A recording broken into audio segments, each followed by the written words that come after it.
Assalamualaikum warahmatullahi wabarakatuh. Perkenalkan, nama saya Melda Amelia Sendra. Saya dari kelas BPIB 1. Di sini saya akan membuat video penyuluhan tentang pentingnya cara berorganisasi dan kepemimpinan.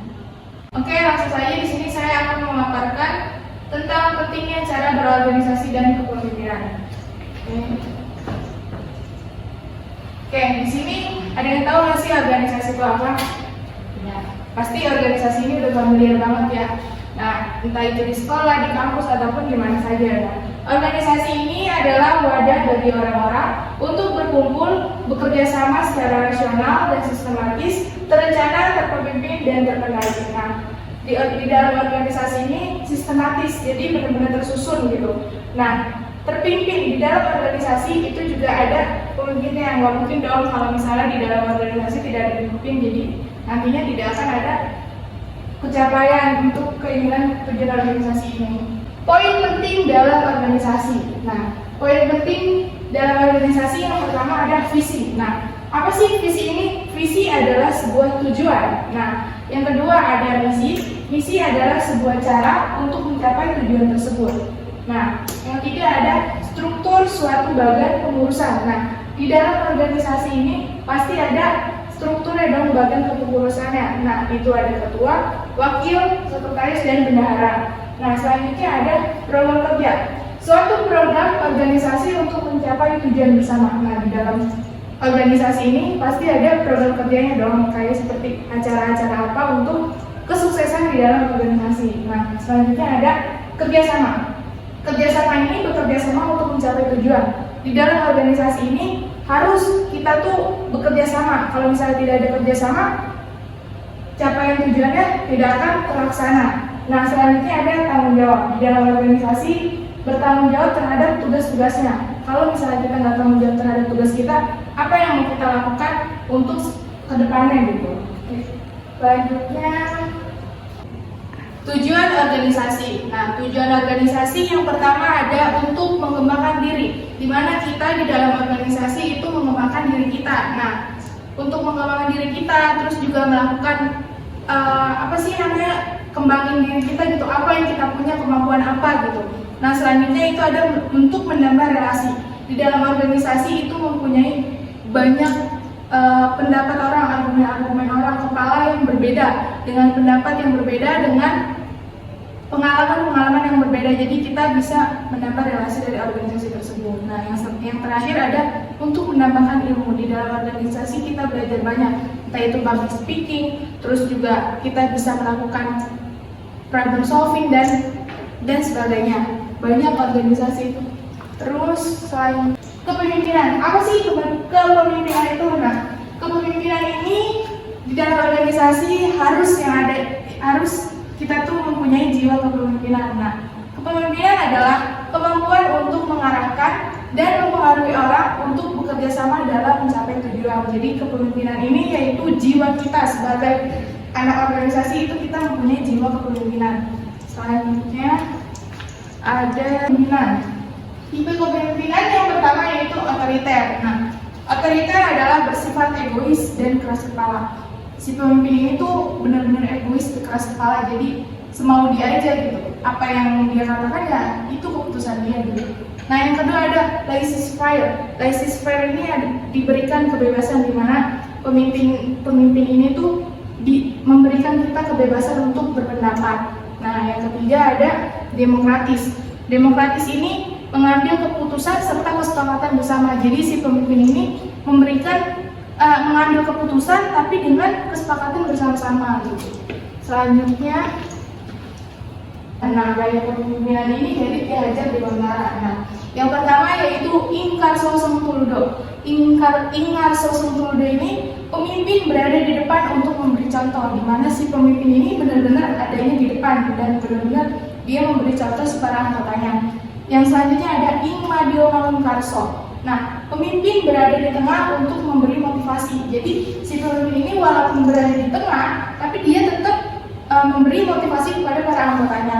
Nah, yang selanjutnya yaitu Tuturi Handayani. Tuturi Handayani ini pemimpin berada di belakang untuk memberikan dorongan atau dukungan.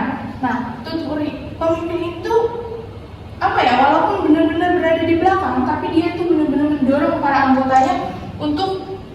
menyukseskan semuanya gitu, mendorong dukungan yang ada gitu. Ya, selanjutnya harus dimiliki seorang pemimpin. Nah, yang pertama yaitu tumbuhkan motivasi, di mana pemimpin ini kita tuh harus memberikan motivasi kepada para anggotanya gitu. Masa sih kita sebagai pemimpin diem-diem aja nggak ngasih motivasi gitu. Nah, yang kedua itu hubungan baik. Hubungan baik ini tidak saja kepada anggotanya, tetapi hubungan baik ini hubungan baik di mana saja. Yang selanjutnya ada komunikasi yang baik gitu. Komunikasi yang lancar gitu, berjalan gitu, yang baiklah.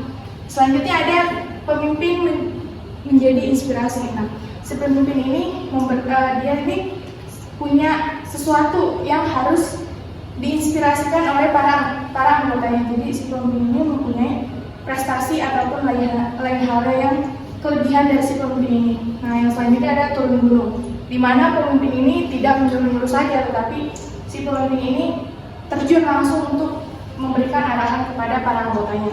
Selanjutnya ada problem solver, di mana pemimpin ini harus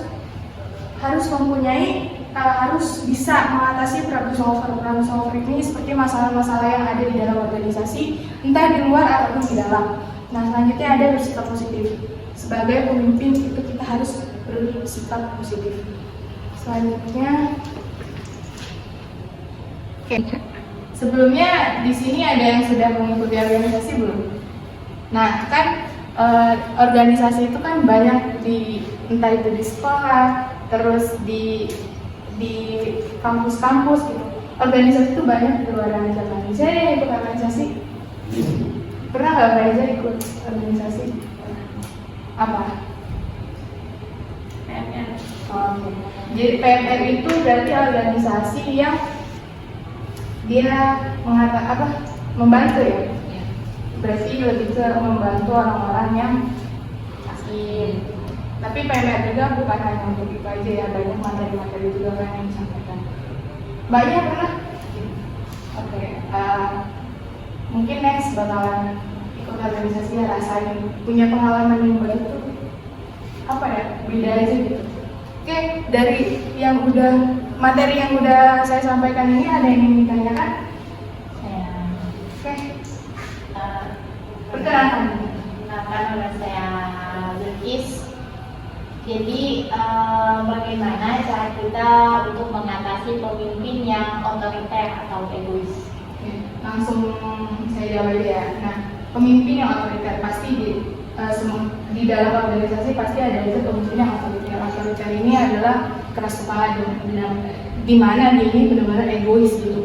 Nah, cara kita menasihati gitu pada dia. Walaupun dia pemimpin tuh, kita tuh sebagai anggotanya tuh harus menasihati juga gitu.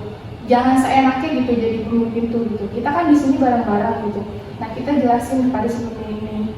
Kita bareng-bareng di sini, kita bekerja sama untuk mencapai tujuan bareng-bareng. Nah, untuk memberi keputusan itu kita harus sepakat dengan bersama-sama gitu.